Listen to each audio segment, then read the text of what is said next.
Olá pessoal, sejam bem-vindos um dia mais aqui ao Moda Luxa. Leitura, cultura intelectual, acrescentamento do intelecto. Eu já há alguns anos para cá que eu comecei a ter esta ideia de que queria ler mais, pronto. E basicamente em 2019 eu li 5 livros no ano inteiro. E quando chegou ao fim de 2019 eu fiz as minhas resoluções de ano novo, não é? Achar que 2020 ia ser um ano muito bom e muito espetacular. Decidi que em 2020 eu queria ler 30 livros. Ora, nem com a quarentena isto aconteceu, não é? Portanto, apesar de eu ter esta meta de querer chegar aos 30 livros, eu não cheguei aos 30 livros, mas cheguei aos 22 e é um bocado aquela coisa, não é? De que mesmo que tu apontes para a lua, mesmo que tu apontes para as estrelas, acabas na lua, ou se tu apontas para a lua, acabas nas estrelas, é assim uma coisa, não é? Portanto, eu apontei para 30, li 22, não são 30, mas mesmo assim é bom, dados os 5 livros que eu tinha lido em 2019. E hoje eu queria vos trazer aqui aqueles 5 livros que eu mais gostei de ler ano passado e que me trouxeram realmente alguma coisa para a minha vida e com os quais eu aprendi bastante, não é? Toda esta cena holística dos livros. Não, mas realmente são livros que eu acho que são mesmo muito bons e que eu gostei mesmo muito de ler e que gostava de partilhar com vocês porque, sei lá, vocês também podem estar aí um bocado em casa sem saber o que querem fazer, se calhar também têm a resolução de ler mais em 2021, mas mais importante do que estes 5 livros que eu gostei muito de ler, eu vou-vos trazer o livro que eu mais odiei ler, tipo o pior livro que eu já li na minha vida e que é daqueles livros que tu estás a ler mas só te apetece tipo atirar pela janela ou queimar e mandar um fósforo e atirar fogo àquele livro. Vou-vos também dizer que livro foi esse para que, pronto, se vocês quiserem ler, leiam, mas estão avisados que, na minha opinião, esse livro foi uma tortura. E sem mais demoras, vamos então passar aqui para o top 5 de livros que eu mais gostei de ler em 2020 e vamos começar com um livro que fica na 5ª posição, To Sell is Human, de Daniel Pink. Tem uma cena, né, que eu leio os livros em inglês, mas não achem que é porque eu me acho muito intelectual, é mesmo porque eles são mais baratos. To Sell is Human. O que é que este livro nos diz? Eu comprei este livro porque não queria aprender sobre vendas numa forma mais comercial, mas porque tinha visto uma review sobre ele que dizia que este livro nos ensinava a vender as pequenas coisas da vida, não é? Porque no fundo nós estamos sempre numa posição em que estamos sempre a vender alguma coisa. Imagina que tu tens um filho e que tu lhe tens que vender a ideia de que dormir cedo é fixe e que ele tem que dormir cedo, portanto é um bocadinho uma introdução às vendas neste sentido mais emocional e psicológico do que estará detrás de uma pessoa aceitar aquilo que nós lhe estamos a vender. Quando eu leio um livro, eu aponto as passagens que eu acho mais interessantes. Imagina, às vezes estás a ler um livro e aparece tipo uma frase que tu ficas tipo, wow, isto faz bem sentido, tipo, realmente esta frase é uma cena que eu não me quero esquecer, porque é uma coisa que às vezes acontece, né? Nós lemos um livro, mas passado tipo um mês, olhamos para ele, o que é que este livro realmente queria dizer, não é? Então o que eu faço é sublinhar as passagens que a mim me disseram mais alguma coisa. Estão a ver, tipo, aqui está sublinhado, mas o meu marcador já estava a acabar. Mas eu vou-vos mostrar aqui só para vocês terem um bocado a noção porque é que este livro é tão bom. Algumas passagens que eu gostei muito. The ability to move people now depends on powers inverse. Understanding another person's perspective, getting inside his head and seeing the world through his eyes. Portanto, é aquilo que eu estou a dizer. Este livro ensina-nos a ver a venda como uma coisa muito mais humana do que apenas um meio para atingir um fim, seja ele comercial ou seja ele o que for. E passando agora para a 4ª posição, eu tenho aqui um bocado uma batota porque são 2 livros, mas porque eu acho que eles estão mesmo taco a taco e porque me trouxeram os 2 aquilo que eu queria aprender com eles, que basicamente, se vocês se lembram, em março de 2020, não é? Que foi quando começou toda esta coisa do coronavírus, o mercado financeiro, portanto a Wall Street, foi basicamente ao charco, não é? Houve uma grande queda do preço das ações, etc. E eu lembro-me de ver aquelas notícias e de pensar, epá, se calhar isto é uma oportunidade, tipo, porque se o mercado está tão mau e se as coisas agora, se as ações estão tão baratas, se calhar é uma oportunidade boa para investir, porque uma vez que as coisas chegam ao lodo, não é? Quando tu bates no fundo do poço, só há uma maneira de sair de lá, que é subindo e crescendo. Portanto, nessa altura eu pensei, quero começar a investir o meu dinheiro, tipo, de alguma forma, mas não faço ideia como é que se investe, como é que isso funciona, tipo, será que isto é uma boa ideia? E como no fundo eu não tinha nada muito melhor para fazer, eu decidi comprar estes 2 livros, Broke Millennial Takes on Investing, pronto, Broke Millennial, portanto, todos nós, e este aqui também é muito bom, que é Quit Like a Millionaire. Portanto, Estes 2 livros ensinam como investir e como é que funcionam os mercados, como é que funciona toda esta compra de ações e tudo isso para quem não percebe nada do assunto, que era eu na altura. Para quem tem interesse em começar a investir, eu recomendo mesmo estes livros porque explicam de uma forma muito básica e para quem não sabe nada do assunto, como é que isto funciona e como é que tu podes começar a investir o teu dinheiro de uma forma responsável. Muito bem, e passando agora então para o número 3, You're Not Listening, What You're Missing and Why It Matters. Este livro é mesmo muito bom, principalmente hoje em dia, sabem? Eu acho que todos vocês já perceberam, hoje em dia nós estamos a ser bombardeados com tanta informação que é muito difícil filtrar ou prestar atenção e ouvir realmente aquilo que interessa, ou mesmo ouvir as pessoas que nós deveríamos ouvir, seja a nossa família, os nossos amigos, os nossos parceiros, os nossos chefes. Parece que nós estamos mais preocupados em dizer do que ouvir, e é muito importante ouvir e pode-nos estar a escapar muita coisa por não estarmos a prestar a atenção que deveríamos. De certeza que já te aconteceu a ti, porque me acontece a mim muitas vezes. Estás a falar com alguém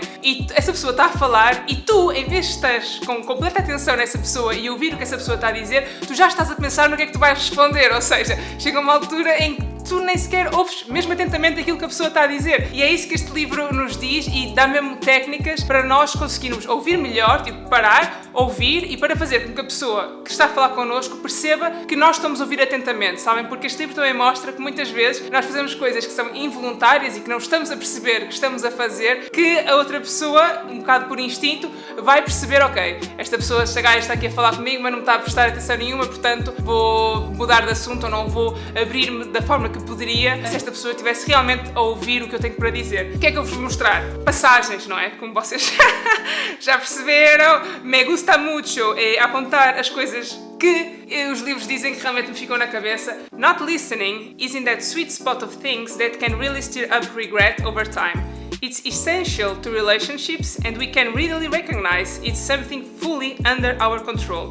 Regret is the second most common emotional state after love, and the two feelings are intertwined since the most intense regret comes from neglecting those we love. Relationships most often fail due to neglect, and one of the principal kinds of neglect is not being attentive. Whether viewed as an evolutionary survival tactic, basic moral virtue, or what we owe to the ones we love, listening is what unifies us as human beings.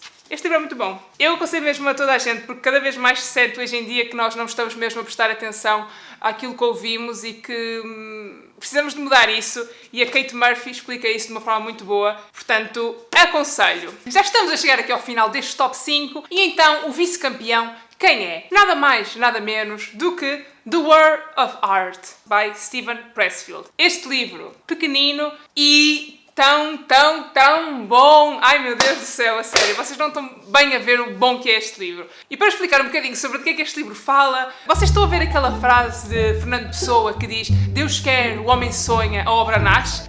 Pois bem, eu acho é que o Fernando, não é? Na altura em que ele escreveu a mensagem, não teve em consideração uma coisa muito importante que se mete entre o homem sonhar e a obra acontecer, que é a procrastinação, não é? E é sobre isso que o Steven Pressfield fala neste livro. Ele basicamente é um escritor, não é? E os escritores, como vocês devem imaginar, quer dizer, eu não sei se vocês são escritores, mas os escritores enfrentam muitas vezes um bloqueio ou estão à espera da inspiração, e é o que ele diz, tipo, há que diferenciar os amadores dos profissionais. Os profissionais são aqueles que não esperam pela inspiração, são aquelas pessoas que sabem como contornar a procrastinação para fazer aquilo que têm a fazer. E ele dá uma personificação aqui à procrastinação através daquilo que ele diz ser uma força que toda a gente tem e que afeta toda a gente, à qual ele chama de resistência, portanto, resistance em inglês. E ele explica aqui que esta resistência é aquela força que se aplica em nós quando nós temos que fazer uma coisa, seja pintar um quadro, seja fazer uma apresentação para um trabalho, seja estudar, seja aprender uma língua nova, seja começar a fazer dieta. Parece que há sempre uma força que nos impede de fazer isso. Parece que o nosso cérebro vai buscar sempre mil e uma maneiras de procrastinar, e é isso que este livro nos diz, e este livro ensina-nos a conseguir perceber quando é que esta resistência está a acontecer, porque muitas vezes a procrastinação está disfarçada de certas coisas que nós não temos muito bem a noção. E ele vai ainda mais longe aqui neste livro e ele dá o exemplo de Hitler. You know, Hitler wanted to be an artist. At 18, he took his inheritance, 700 kronen, and moved to Vienna to live and study. He applied to the Academy of Fine Arts and later to the School of Architecture. Did you ever see one of his paintings? Well, neither have I. Resistance beat him. Call it overstatement, but I will say it anyway. It was easier for Hitler to start World War II than it was for him to face a blank square of canvas. E há coisas muito interessantes que ele diz neste livro. Rule of thumb. The more important a call or action is to our soul's evolution, the more resistance we will feel towards pursuing it. Portanto, quanto maior é o objetivo que nós temos e quanto maior é esta chamada da vida, por exemplo, para o Hitler ser um artista, se calhar para ti é aprender italiano ou se calhar para outra pessoa é acabar um curso, não é? Quanto maior é o objetivo, mais a resistência vai apoderar-se de nós. Depois ele diz: The danger is greatest when the finish line is at sight. At this point, resistance knows we're about to beat it. Portanto, ele aqui explica que quando nós estamos a chegar mesmo ao fim de alguma coisa, seja, por exemplo, do meu canal do YouTube, imagina quando eu comecei o meu canal do YouTube, quando eu estava a gravar um vídeo e quando eu ia para o editar, porque eu sabia que quando eu editasse o meu primeiro vídeo e o publicasse, seria quando as coisas se tornariam oficiais. Portanto, seria aí que chegaria ao final desse projeto e é aí que ele diz que a resistência se começa a apoderar mais de nós, sobre, muitas vezes, a forma de autoduvidarmos de nós próprios e começamos a pensar, se calhar eu não sou capaz, se calhar eu não vou conseguir fazer isto. E ele diz, ei, não ligues esses pensamentos. Quando estás quase a chegar ao fim do teu objetivo, é quando a resistência se apodera de ti sob forma de dúvidas e que se calhar eu não sou tão bom, se calhar isto é uma porcaria, não vou fazer isto, não vou escrever este livro. The more scared we are of a work or calling, the more sure we can be that we have to do it. Resistance is experienced as fear. Therefore, the more fear we feel about a specific enterprise, the more certain we can be that that enterprise is important to us and to the growth of our soul. That's why we feel so much resistance. If it meant nothing to us, there would be no resistance. Pessoal, vocês estão a aprender aqui, meu! Mas, esta parte aqui também é muito boa. Portanto, esta aqui já é na parte do capítulo em que ele explica o que é que diferencia um profissional de um amador. The professional learns to recognize envy-driven criticism and to take it for what it is, the supreme compliment. The critic hates most that which he would have done himself if he had had the guts. Ou seja, aqui ele fala sobre como aceitar as críticas e que diz que muitas vezes as críticas vêm de pessoas que também gostavam de ter a audácia e a coragem de fazer aquilo que nós estamos a fazer, não é? De lançar este projeto Super XPTO ou de chegar onde nós estamos a tentar chegar, e estas pessoas que nos vêm dar todo este ódio e toda esta crítica, ele diz que muitas vezes são as pessoas que usam isto como uma desculpa porque no fundo o que eles queriam era ter a audácia e a capacidade de fazer aquilo que nós estamos a fazer. Portanto, isto também é uma forma de resistência e que nós temos que saber identificar, ok, esta pessoa está-me a criticar porque isto, portanto, I don't care, I'm going to do what I want. Ótimo livro. E finalmente o momento pelo qual todos esperavam, o número 1, o livro que eu mais gostei de ler em 2020 e é sem dúvida um dos livros que está no top 5 de melhores livros que eu já li desde sempre e infelizmente eu não o tenho fisicamente porque foi uma amiga minha que o emprestou, mas este livro é o Factfulness de Hans Rosling, 10 Reasons We're Wrong About the World and Why Things Are Better Than You Think. Este livro é mesmo muito bom porque te faz ver o mundo da forma como ele realmente é e não sobre os filtros que nós temos em cima, que muitas vezes nos fazem pensar e assumir que as coisas são de uma certa forma, quando na verdade não são. E é um livro que eu acho que é especialmente importante nesta altura em que o mundo passa por um momento tão mau, porque nos traz mesmo alguma positividade e que nos ajuda a ver porque é que realmente o mundo é um lugar muito melhor do que aquele que nós achamos que é. E ele dá mesmo exemplos muito bons de certas coisas que nós achamos que são de uma maneira, mas que se calhar não são assim. Seja, por exemplo, às vezes quando nós vemos um gráfico e que o gráfico mostra uma linha assim em crescimento e ele diz, tipo, esta linha só porque está agora em crescimento não quer dizer que um dia ela não bende, não é? Que ela não torça. Portanto, ele ajuda-nos a questionar a informação que chega até nós e que nos ajuda a ter também um pensamento mais crítico sobre aquilo que nós ouvimos, sobre o mundo e sobre a informação que nós achamos que é verdadeira e que às vezes não é. Eu não sei explicar e gostava de ter aqui mesmo o livro para vos ler algumas passagens dele, mas como eu já expliquei, esse livro não era meu, mas é mesmo o livro que, se eu tiver que escolher um livro que eu aconselho mesmo a toda a gente para ler, este ano é o Factfulness, é o meu livro favorito de 2020, foi o livro que eu mais gostei de ler. E agora vamos ao momento pelo qual vocês mais esperaram. E se vocês chegaram até aqui é porque querem também saber qual foi o livro que eu mais odiei e que eu realmente menos gostei de ler em 2020, que é um livro que... Como é que eu vou te explicar isto? Eu vou-vos contar aqui um bocadinho o porquê que eu li este livro. Portanto, a meio do ano passado, foi mais ou menos na altura do verão, eu achava que precisava de ler uma coisa assim um pouco mais, como dizer, que me desse assim um enlightenment espiritual e que me, sei lá, trouxesse mais alguma positividade, não sei, eu estava assim a querer ler uma cena diferente, não é? E o que é que eu li, pessoal? O que é que eu li que eu nunca devia ter lido, que foi a maior perda de tempo da minha vida? Foi o livro O Poder do Agora, de Eckhart Tolle. Eu tenho a certeza que vocês já viram falar deste livro, ou que vocês já viram este livro em algum lugar, porque realmente é muito falado, tipo, O Poder do Agora, The Power of Now, é um dos livros que tu mais vês como sendo aconselhado e que tu mais vês à venda e que tu mais vês pessoas a ler. E eu não tenho palavras para este livro, porque assim, isto diz-me aqui, A Guide to Spiritual Enlightenment, não é? Então eu, Raquel Figueiredo, toda contente, a achar que finalmente há assim um Spiritual Enlightenment, portanto agora que eu vou ver a luz e que vou chegar a outra dimensão do estado de consciência, não sei o quê, tipo, pá, estava à espera de ser uma cena assim, uou! E foi horrível!